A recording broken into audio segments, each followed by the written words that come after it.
Assalamualaikum class. This is Mohammad Hashim Zia and you guys are watching Mathflix by Hashim Zia. बेटा exercise 8.3 का lecture number 2 start कर रहे हैं। Last lecture में हम लोगों ने डिस्कस किया था कि अगर कभी भी हमें डिफरेंट चीज़ें गिवन हो हाइपरबोला की तो हम इक्वेशन कैसे फॉर्म करेंगे। आज की क्लास में हम लोग सीखेंगे कि अगर हमें इक्वेशन दी हुई और हम वहां से डिफरेंट चीज़ें निकालनी पड़ जाए तो कैसे निकालते हैं। बहुत ही आसान तरीका, बिल्कुल इलिप्स का कॉन्सेप्ट आता है। अगर आपको इलिप्स का कॉन्सेप्ट समझ में आया हुआ है तो एक्सरसाइज 8.3 या हाइपरबोला आपके लिए बहुत ही बच्चों और मजे की चीज होगी। अच्छा भाई, सबसे पहले नंबर के ऊपर मेन क्वेश्चन देख लीजिए। मेन क्वेश्चन आपका वही है कि आपके पास सिंपल तरीके से आपको एसेंट्रिसिटी, फोसाई, डायरेक्ट्रिसिटी और ब्ला ब्ला ब्ला चीजें फाइंड करनी है। आपको क्वेश्चन नंबर 1 गिवन है 16x² माइनस का 9y² इक्वल टू 144। मेरा बेटा सबसे पहले जो चीज फाइंड करनी है उसको लिख दोगे। आपको जो भी क्या कहा जाता है, हमसे क्या कहा जा रहा है, वी हैव टू फाइंड। आपको जो जो चीजें फाइंड करनी है सिंपल तरीके से वो लिख दीजिए। We have to find eccentricity. एक तो मुझे एसेंट्रिसिटी फाइंड करनी है, फिर क्या फाइंड करना है, फोसाई फाइंड करना है, फिर क्या फाइंड करना है, डायरेक्ट्रिसिस फाइंड करना है। जो जो फाइंड करना है मैं लिख दिया। अब देखिए आपको इक्वेशन गिवन है क्या, 16x² माइनस का 9y² इक्वल टू के बाद क्या है 144। 16x² माइनस का 9y² इक्वल टू 144। क्लियर है मेरा बेटा। अच्छा, सबसे इंपॉर्टेंट काम क्या होता है कि आपको जो भी इक्वेशन गिवन है, सबसे इंपॉर्टेंट काम जो कॉन्सेप्ट मैंने आपको इलिप्स में दिया था सेम हाइपरबोला के अंदर होता है। कभी भी आपको इक्वेशन गिवन है, अगर वो नॉर्मल स्टैंडर्ड फॉर्म में गिवन है, क्या करोगे, उस इक्वेशन में जो भी कांस्टेंट आ रहा है उसको पूरी इक्वेशन से डिवाइड करवा दोगे। मुझे कैसे पता चला स्टैंडर्ड फॉर्म में, क्योंकि बेटा इक्वेशन कॉम्प्लेक्स नहीं है। इसका मतलब इस इलिप्स का हाइपरबोला का जो सेंटर है वो ओरिजिन के ऊपर है। अगर नहीं होता तो बहुत बड़ी इक्वेशन होती। हमें सिंपल तरीके से इक्वेशन आई हुई है, सही है। क्या करोगे, जो कांस्टेंट वैल्यू है उससे पूरी इक्वेशन को डिवाइड करवा दोगे, जिस तरह वहां पे करते थे। तो क्या बन जाएगा बेटा, ये बन जाएगा 16x² डिवाइडेड बाय 144 माइनस का 9y² divided by 144 equal to के बाद 144 डिवाइडेड बाय 144 तो 1 बन जाएगा, ऑब्वियसली सी बात है। अच्छा, तो क्या हो जाएगा मेरा बेटा, ये हो जाएगा x² डिवाइडेड बाय 9 माइनस का y² divided by 16 equal to के बाद 1 का 1 as it is. Always remember this concept मेरा बेटा। आपके पास कभी भी हाइपरबोला होगा तो हाइपरबोला के अंदर आप कैसे ये पहचानते हो, इक्वेशन देख के कि आपका मेजर एक्सिस कहाँ पर है, ट्रांसफर एक्सिस कहाँ पर है, या कॉन्जुगेट माइनर एक्सिस कहाँ पर है, कैसे पहचानते हो। ऑलवेज रिमेंबर दिस थिंग कि हाइपरबोला के टॉपिक के अंदर जो भी वेरिएबल आपका पॉजिटिव होता है, जो भी वेरिएबल आपका पॉजिटिव होता है उसका ट्रांसफर एक्सिस होता है। तो इस इक्वेशन को अगर आप और से देखें तो बेटा इस इक्वेशन के अंदर एक्स वाली टर्म पॉजिटिव है, इसका मतलब ट्रांसफर एक्सिस किसका है, एक्स का है। यानी कि किससे कंपेयर करवाएंगे, बाय कंपेयरिंग किससे कंपेयर करवाएंगे मेरा बेटा, ट्रांसफर एक्सिस एक्स के साथ से। मेरा बेटा क्या इक्वेशन होगी हमारे पास इक्वेशन होगी सिंपल तरीके से x² divided by a² negative का y² divided by b² equal to के बाद क्या आ जाएगा 1 का 1। तो भैया देखिए a² के सामने क्या है 9, तो a² की वैल्यू क्या आ गई आपके पास 9। b² के सामने क्या है मेरा बेटा 16, हमारे पास यहाँ पे b² की वैल्यू क्या आ गई 16। क्लियर है मेरा बेटा। तो यहाँ से मेरे पास a की वैल्यू क्या होगी प्लस माइनस का 3 और b की वैल्यू क्या होगी प्लस माइनस का 4। सिंपल तरीके सबसे पहले हम लोगों ने इक्वेशन के जरिए तमाम चीजों को फाइंड कर लिया। अब उसके से ज्यादा भी इंपॉर्टेंट काम किया है, आप c को फाइंड कर लेंगे। कैसे निकालेंगे c को, एज वी नो डेट। तो मेरा बेटा c के लिए फॉर्मूला क्या होता है, c के लिए फॉर्मूला होता है c² is equal to a² plus का b²। क्लियर है मेरा बेटा। हाइपरबोला का रिलेशन यूज कर रहे हैं ना, तो c², a² की वैल्यू है 9, b² की वैल्यू क्या है 16, तो c² is equal to 9 plus 16 क्या हो जाएगा मेरा बेटा 25। तो c की वैल्यू क्या आ जाएगी प्लस माइनस का 5, c की वैल्यू क्या आ जाएगी मेरा बेटा प्लस माइनस का 5, c की वैल्यू क्या आ जाएगी मेरा बेटा प्लस माइनस का 5। सिंपल सी बात है, क्लियर है मेरा बच्चा। आगे मूव करते हैं, अब हमें बाकी सारी चीजें फाइंड कर लेंगे। तो अब सबसे पहले एसेंट्रिसिटी फाइंड करने पे चले जाते हैं। मेरे पास जगह कम है, आप नेक्स्ट पेज पे जाके काम कर सकते हैं। सिंपल तरीके से क्या फाइंड कर लेंगे, पहले एसेंट्रिसिटी क्या लिखेंगे, as we know that eccentricity का फॉर्मूला क्या होता है मेरा बेटा, c is equal to A. क्या फॉर्मूला है, c is equal to A. Simple तरीके से c की वैल्यू डाल दी, क्या है 5, a की वैल्यू क्या है मेरा बेटा 3 का 3 आ गया। e मुझे फाइंड कर लेना है यहाँ से, तो e की वैल्यू क्या आ जाएगी 5 डिवाइडेड बाई 3, e की वैल्यू क्या आ जाएगी मेरा बेटा 5 डिवाइडेड बाई 3। अब देखिए क्वेश्चन कह रहा था फोसाई निकालो और इक्वेशन ऑफ डायरेक्ट्रिक्स, आप फोसाई भी फाइंड कर लीजिए। फोसाई कैसे निकालेंगे मेरा बेटा, फोसाई के लिए फॉर्मूला क्या होगा मेरा, ट्रांसफर एक्सेस कहाँ का, एक्स का। तो फोसाई का फॉर्मूला क्या होगा, फोसाई का फॉर्मूला होगा प्लस माइनस c कॉमा 0। मेरा बेटा क्या बन जाएगा, बन जाएगा प्लस माइनस 5 कॉमा 0। क्लियर है। सेकंड नंबर के ऊपर क्वेश्चन में ऑल्दो कहाँ बनाएंगे बट फाइंड कर लेते हैं, वर्टिसेस की वैल्यू फाइंड कर लेते हैं। वर्टिसेस की वैल्यू क्या होगी प्लस माइनस का a comma 0, plus minus a comma 0 क्या बन जाएगा प्लस माइनस का 3 कॉमा 0। क्वेश्चन में कहा नहीं है बट वो भी फाइंड कर लेते हैं, and point of conjugate axis. तो मेरा बेटा and point of conjugate axis क्या होंगे, मैं एक ही क्वेश्चन में वो सारी चीजें निकालना सिखा रहा हूँ, कोई भी निकालने के लिए आप बच्चों की तरह सॉल्व कर लोगे। तो and point of conjugate axis क्या होंगे मेरा बेटा, जिसका ट्रांसफर एक्सिस होता है हर चीज में इजाफा उसी में होता है सिवाय कॉन्जुगेट एक्सिस के एंड पॉइंट के। क्या होगा ये, सिंपल तरीके से होगा 0 कॉमा प्लस माइनस बी, यानी कि ये होगा 0 कॉमा बी की वैल्यू क्या 4 है ना, तो 0 कॉमा प्लस माइनस का 4। और लास्ट में इक्वेशन ऑफ डायरेक्ट्रिक्स भी फाइंड कर लेते हैं। इक्वेशन ऑफ डायरेक्ट्रिक्स का फॉर्मूला क्या होता है, कौन बताएगा मुझे, भाई याद कर रहे हो घर पे बैठ के, वेलापन कर रहे हो, याद बात कर रहे हो ना मेरा बेटा। तो क्या फॉर्मूला होता है, x is equal to a divided by e। मेरा बेटा a की वैल्यू क्या है, a की सिंपल तरीके से वैल्यू क्या है हमारे पास, it is simply a is basically क्या है, a इज 3, a की वैल्यू क्या है 3 और e की वैल्यू क्या है 5/3। नीचे वाली टर्म नीचे से ऊपर जाके मल्टीप्लाई होगी तो क्या आंसर आ जाएगा, इक्वेशन ऑफ डायरेक्ट्रिक्स का it will become 9 divided by 5। क्या आ जाएगा मेरा बेटा 9 डिवाइडेड बाय 5। इस तरीके से हमारा क्वेश्चन क्या हो जाएगा, सिंपली सॉल्व हो जाएगा। अच्छा तो बेटा नेक्स्ट क्वेश्चन के ऊपर मूव करते हैं। अगेन मेन क्वेश्चन हमारा वही है, मैं foci vertices and point of conjugate X blah blah blah सब फाइंड करना है। क्लियर है मेरा बेटा। सो मगर ये जो क्वेश्चन है बेटा बड़ा इंपॉर्टेंट क्वेश्चन है। क्यों इंपॉर्टेंट है भी आपको समझ में आएगा। भाई सबसे पहले नंबर के ऊपर जो चीज फाइंड करनी है उसको लिख दीजिए। हमें क्या फाइंड करना है, हाँ भाई सिंपल तरीके से जो चीजें फाइंड करनी है सिंपली उसको लिख दीजिए। We have to find the vertices, we have to find, क्या क्या फाइंड करना है मेरा बेटा, मुझे वर्टिसेस को फाइंड करना है, मुझे और फोसाई को फाइंड करना है और एसेंट्रिसिटी को फाइंड करना है। जो भी क्वेश्चन में गिवन होगा सबसे पहले वो लिख देते हैं कि हमें फाइंड क्या करना है। अब देखिए क्वेश्चन में आपको इक्वेशन क्या गिवन है, इक्वेशन गिवन है एक्स स्क्वायर माइनस का वाई स्क्वायर इक्वल टू -4। आपको क्वेश्चन के अंदर इक्वेशन क्या गिवन है उसको लिख दीजिए। आपको सिंपल सी इक्वेशन गिवन है एक्स स्क्वायर माइनस का Y square equal to -4। Remember one thing मेरा बेटा, आपको जो इक्वेशन गिवन है ना, आपने इस इक्वेशन से बड़ा इंपॉर्टेंट काम करना है। और वो काम क्या करना है कि भैया आपने इस इक्वेशन से तमाम वैल्यूज को फाइंड करना है। सबसे पहले स्टैंडर्ड फॉर्म में लाने के लिए हम क्या करते हैं, जो भी कांस्टेंट की वैल्यू होती है उसको पूरी इक्वेशन में डिवाइड करवा देते हैं। अब देखिए जो बच्चा स्टार्टिंग में इस क्वेश्चन को देख के सोच रहा होगा ना, सर इस इक्वेशन के अंदर हमारा ट्रांसफर एक्सिस एक्स का होगा और कॉन्जुगेट एक्सिस वाई का होगा, गलत होगा। क्यों, क्योंकि यहाँ पे मेरा कांस्टेंट की वैल्यू क्या है -4। तो जब मैं इस -4 से पूरी इक्वेशन को डिवाइड करवाऊंगा तो पूरी इक्वेशन के साइंस कन्वर्ट हो जाएंगे। तो इस तरह के क्वेश्चन बड़े इंपॉर्टेंट होते हैं, ट्रिकी, ये एमसीक्यूज में ही बहुत आते हैं। क्लियर है मेरा बेटा, एप्टीट्यूड लेवल के ऊपर। क्लियर है मेरा बच्चा, सिंपल तरीके से -4 से पूरी इक्वेशन को डिवाइड करवा दोगे, क्योंकि पूरा कांस्टेंट क्या आ रहा है -4 आ रहा है ना, तो क्या लिखोगे, डिवाइडिंग बाय -4, डिवाइड बाय -4। तो मेरा बेटा क्या बन जाएगा, ये बन जाएगा X square divided by -4 minus का Y square divided by -4 equal to के बाद -4 बाय -4। तो मेरा भैया सारे साइंस कन्वर्ट हो गए। ये जो पहले नेगेटिव का वाई स्क्वायर डिवाइड बाय -4 होगा तो पॉजिटिव में कन्वर्ट हो जाएगा। क्या बन जाएगा, Y square divided by 4 negative का X square divided by 4 equal to इस तरफ क्या आ जाएगा मेरा बेटा, सिंपली 1 आ जाएगा।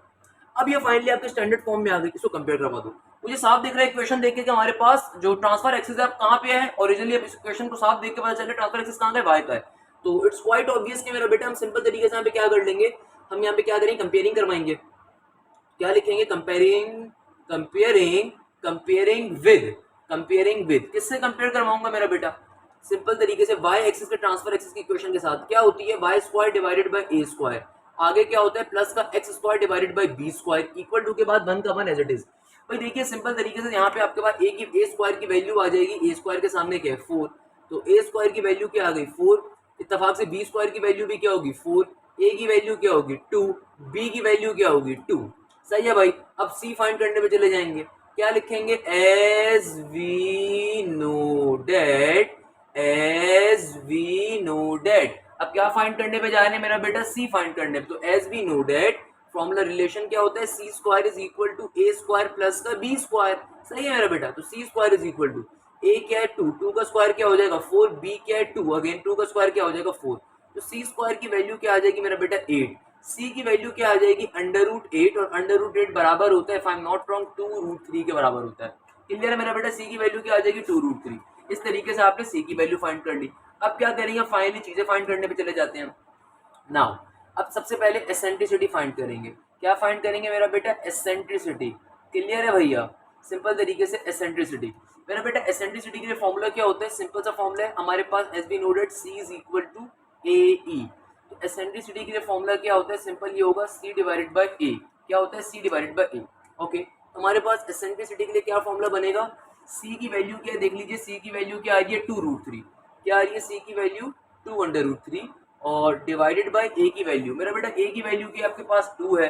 तो सिंपल तरीके से आपका एसेंट्रिसिटी की वैल्यू क्या आ जाएगी, 2 से 2 कट गया तो हमारे पास क्या आ जाएगी √3 आ जाएगी। क्या आ जाएगी हमारे पास, सिंपली √3 आ जाएगी। अच्छा एक चीज काइंडली करेक्ट दिस थिंग, मैंने अपनी नॉलेज से बता दिया था।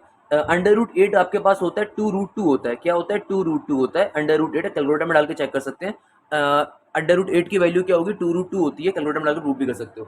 सिंपल तरीके से यहाँ पे क्या हो जाएगा, वैल्यू डाल दोगे तो 2 से 2 कैंसिल आउट हो जाएगा। सिंपल आपके पास एसेंट्रिसिटी की वैल्यू क्या आएगी मेरा बेटा, √2 आएगी।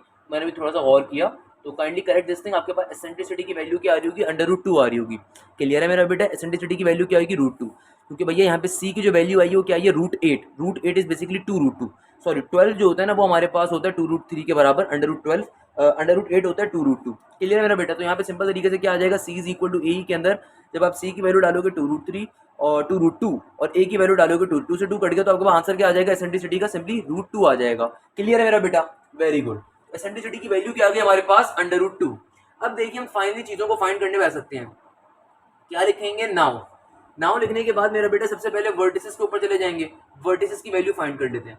वर्टिसेस का फॉर्मूला क्या होगा, देखिए मेरा जो ट्रांसफर एक्सेस आ रहा है मेरा बेटा वो कहाँ का आ रहा है, वाई का आ रहा है। जो हमारा ट्रांसफर एक्सेस आ रहा है वो कहाँ का आ रहा है, वाई का आ रहा है। तो फाइनली क्या बन जाएगा, ये बन जाएगा 0, प्लस माइनस का ए। तो क्या वैल्यू है मेरा बेटा ए की वैल्यू हमारे पास 2 है, बी की वैल्यू भी 2 है, तो क्या बन जाएगा 0, प्लस माइनस का 2।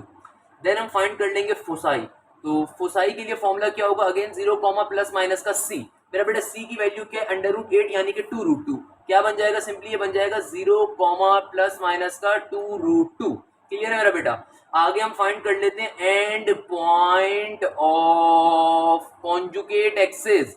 आप पूरा लिखेंगे and point of conjugate axis. देखो भैया ट्रांसफर एक्सिस y का है तो कॉन्जुगेट एक्सिस कहाँ का होगा, x का होगा। तो क्या पॉइंट होगा, प्लस माइनस b, 0। क्लियर है मेरा बेटा। b की वैल्यू क्या है 2, तो क्या बन जाएगा मेरा बेटा, सिंपल तरीके से it will become 2, 0 plus minus का 2, 0। क्लियर है मेरा बच्चा। देखो सिंपल सी बात है, क्या है प्लस माइनस का 2, 0। ओके आगे मूव करते हैं। जब हम आगे मूव करते हैं तो सिंपल तरीके से हमारे पास एक और चीज आ जाएगी और वो क्या हो सकती है, equation of directrix. Equation of directrix के लिए फॉर्मूला क्या होता है, इक्वेशन ऑफ डायरेक्ट्रिक्स का फॉर्मूला। देखो अगर फॉर्मूला याद नहीं होंगे कुछ भी नहीं कर सकते। इक्वेशन ऑफ डायरेक्ट्रिक्स का formula y is equal two plus minus का a डिवाइडेड बाय e। क्या होता है मेरा बेटा, y is equal two plus minus का a divided by e। a की वैल्यू क्या है, a की वैल्यू तुम्हारे पास आ रही है 2, e की वैल्यू क्या है, यहाँ पे e की वैल्यू क्या है √2। तो फाइनली इक्वेशन ऑफ डायरेक्ट्रिक्स की वैल्यू क्या आ गई, 2 डिवाइडेड बाय √2। क्लियर है मेरा बेटा। किसी बच्चे को कोई मसला, कोई परेशानी, कोई प्रॉब्लम, क्लियर है मेरे प्यारे। क्वेश्चन के ऊपर मूव कर रहे हैं। अब जो नेक्स्ट क्वेश्चन आ रहा है ये आपको होमवर्क है। मैंने आपको ट्रांसफर एक्सिस x का भी क्वेश्चन सॉल्व करवा दिया, ट्रांसफर एक्सिस y का भी क्वेश्चन सॉल्व करवा दिया। तो अब जो आपके सामने क्वेश्चन आ रहे हैं, क्वेश्चन क्या है, आपका होमवर्क है। आप इसको घर पे बैठ के सॉल्व करेंगे। और घर पे बैठ के क्या सॉल्व करोगे, घर पे बैठे हुए भाई सिंपल तरीके से वीडियो को स्टॉप करिए, वीडियो को स्टॉप करके आप इस क्वेश्चन को सॉल्व करेंगे। क्लियर है मेरा बेटा। तो बेटा नेक्स्ट क्वेश्चन जो हमारे पास आ रहा है हमसे क्या कहता है, हमसे कह रहा है find the eccentricity of hyperbola whose lattice rectum is double the transfer axis। एक बड़ा इंपॉर्टेंट क्वेश्चन और बहुत ही मजे का क्वेश्चन है। कहते हैं एसेंट्रिसिटी ऑफ हाइपरबोला को फाइंड करके बताओ अगर तुम्हारा लेटिस रेक्टम क्या हो जाए, डबल हो जाए ट्रांसफर एक्सिस के। तो भाई ऐसा क्वेश्चन हम लोगों ने इलिप्स साइड पे भी सॉल्व किया था। वैसे तो सिंपल सी बात कर रहे हैं, आपसे कहा जा रहा है कि अगर आपकी एसेंट्रिसिटी की वैल्यू हाइपरबोला की लेटिस रेक्टम की वैल्यू क्या हो जाए, डबल हो जाए ट्रांसफर एक्सिस के, आपको फाइंड क्या करनी है, एसेंट्रिसिटी। यानी कि सबसे पहले जो आपको चीज़ फाइंड करनी है ना, हमेशा उसको लिखते होते हैं। We have to find the value of eccentricity. हमें क्या फाइंड करना है मेरा बेटा, क्वेश्चन पढ़ के क्या पता चल रहा है, हमें एसेंट्रिसिटी की वैल्यू को फाइंड करना है। किसकी वैल्यू को फाइंड करना है मेरा बेटा, एसेंट्रिसिटी को। क्वेश्चन उससे क्या कहता है कि हाइपरबोला के अंदर जो लेटिस रेक्टम है वो डबल है किसके, ट्रांसफर एक्सिस के। यानी कि क्वेश्चन एक कंडीशन दे रहा है। अकॉर्डिंग टू द क्वेश्चन आपको कंडीशन क्या दे रहा है कि भैया जो लेटिस रेक्टम का मतलब यानी कि लेंथ ऑफ लेटिस रेक्टम, यानी कि लेंथ ऑफ लेटिस रेक्टम, यानी कि लेंथ ऑफ लेटिस रेक्टम होती क्या, अगर मैं आप तमाम लोगों से बोलूं तो आप लोग बोलेंगे सर 2b² डिवाइड बाय ए होती है। यानी कि आपके पास जो लेंथ ऑफ लेटिस रेक्टम है ना वो क्या आ रही है, इज। इसके मायने मैथ्स में क्या होते हैं, इक्वल टू के। डबल के मायने ट्वाइस, किसके ट्वाइस है, ट्रांसफर एक्सिस। तो ट्रांसफर एक्सिस क्या होता है, 2a होता है। ट्रांसफर एक्सिस क्या होता है, 2a होता है। सिंपल तरीके से क्या मेरे पास कंडीशन बन जाएगी, 2b² divide by a is equal to 2 into 2a। कैसे बनी ये कंडीशन, क्वेश्चन क्या कह रहा है, length of latus rectum is equal to double the transverse axis, यानी कि twice of the transverse axis. Simple तरीके से देखिए ए यहाँ पे डिवाइड हो रहा है, वहां पे मल्टीप्लाई हो जाएगा, तो क्या बन जाएगा, 2b² is equal to 2 into 2a²। Clear है, ये 2 यहाँ पे इस 2 को कैंसिल आउट कर देगा, तो आपके पास b² की वैल्यू क्या आ जाएगी, सिंपली 2a² आ जाएगी। आपके पास b² की वैल्यू क्या आ जाएगी मेरा बेटा, 2a² आ जाएगी। क्लियर है मेरा बच्चा, सही है भाई। अब क्या करेंगे, हमें एसेंट्रिसिटी फाइंड करना है, तो as we know that relation पे चले जाएंगे। तो मेरा बेटा रिलेशन क्या होगा हमारे पास रिलेशन क्या होता है, b² is equal to a²। आगे क्या कहता है, e² माइनस का 1। क्लियर है, तो b² में b² की वैल्यू डलवा देते हैं, 2a²। इधर क्या है, a² इंटू e² माइनस का 1। इस a² से a² क्या हो जाएगा, बच्चों की तरह कैंसिल आउट हो जाएगा मेरा बेटा। सिंपल तरीके से क्या बचा यहाँ पे, 2 इक्वल टू e² माइनस का 1। ये माइनस का 1 है, वहां पे आके क्या हो जाएगा, प्लस का 1। तो 2 + 1 क्या बन जाएगा, 3। तो e² की वैल्यू क्या आ गई, 3। तो यहाँ से हमारे पास e की वैल्यू क्या आ जाएगी, प्लस माइनस का √3। आपके पास e की वैल्यू क्या आ जाएगी, प्लस माइनस का √3। इस तरीके से क्वेश्चन क्या हो जाएगा, सॉल्व हो जाएगा। क्या कह रहा था क्वेश्चन, कह रहा था कि भैया एसेंट्रिसिटी ऑफ हाइपरबोला निकाल के बताओ अगर लेंथ ऑफ लेटिस रेक्टम, यानी कि लेटिस रेक्टम जो हो वो डबल हो जाए किसके, ट्रांसफर एक्सिस के। यानी कि value of latus rectum is double the twice the transverse axis length. Simple तरीके से इस कंडीशन को यूज करेंगे, इस फॉर्मूले को यूज करेंगे, हमारे पास फाइनली आंसर आ जाएगा मेरा बेटा। और इस तरीके से हमारा एक क्वेश्चन सॉल्व हो जाएगा, और इस तरीके से हमारा ये टॉपिक भी अपने मंतक की अंजाम को पहुंचेगा। यानी कि एक्सरसाइज 8.2 का ये लेक्चर नंबर 2 इतना ही छोटा सा था, क्योंकि हमारे पास जो नेक्स्ट टॉपिक होगा वो फाइनल टॉपिक होगा चैप्टर नंबर 8 से हमारा। उसके अंदर हम लोग क्या डिस्कस करने वाले हैं, उसके अंदर हम डिस्कस करेंगे वो हाइपरबोला जिसका सेंटर ओरिजिन पे नहीं होता। क्लियर है मेरा बेटा, तो देखिए गौर से सोचिएगा, खुद सोचिएगा कि मैंने 8.2 पे कितनी मेहनत करी थी, बड़े बड़े लेक्चर्स थे, क्योंकि इलिप्स के अंदर आपका कॉन्सेप्ट बना रहा था। आपका कॉन्सेप्ट बन चुका है, आपके लिए बहुत इजी चीज है, आप इजीली सॉल्व कर सकते हो। क्लियर है मेरा बेटा, एक चीज मैं हमेशा कहता हूँ, एक चीज दोबारा भी कहूंगा, बेटा किताब के क्वेश्चंस को फॉलो करने की नीड नहीं है अगर आप मुझसे पढ़ रहे हो। मैं ऑब्वियसली जो क्वेश्चन आपको करवाता हूँ सारे बुक के क्वेश्चन ही होते हैं, मगर पढ़ाने का अंदाज मेरा अपना होता है। मैं बुक को फॉलो नहीं करता, मैं फॉलो करता हूँ एक माइंड सेट को, मैं फॉलो करता हूँ बच्चे को आसानी किसमें होगी। तो कभी भी आप मेरे अगर लेक्चर देखोगे तो उसमें दूसरे टीचर की तरह बड़ा बड़ा लिख के लगा था क्वेश्चन नंबर 5 का सॉल्यूशन मिलेगा आपको यहाँ पे, नहीं, मैं ये काम नहीं करता। करवाऊंगा सारे इंपॉर्टेंट क्वेश्चन, सारे बेहतरीन क्वेश्चन, मगर अंदाज अपना होगा। अंदाज क्या होगा कि यार देखो, पहले वो क्वेश्चंस करवाऊंगा जिसपे आपको कॉन्सेप्ट डेवलप हो, और जब कॉन्सेप्ट डेवलप हो जाएगा उसके बाद फिर अपनी मर्जी से खेलना पसंद करता हूं, ताकि मेरे बच्चे के और मेरे स्टूडेंट के नंबर 100/100 आए इंशाल्लाह। क्लियर है मेरा बेटा, तो यहाँ पे एक्सरसाइज 8.2 का लेक्चर एंड होता है। इंशाल्लाह नेक्स्ट लेक्चर में आपसे मुलाकात होगी। जज़ाकल्लाह, जब तक के लिए खुदा हाफिज़, फ़ी अमान अल्लाह। Hashim Zia signing of.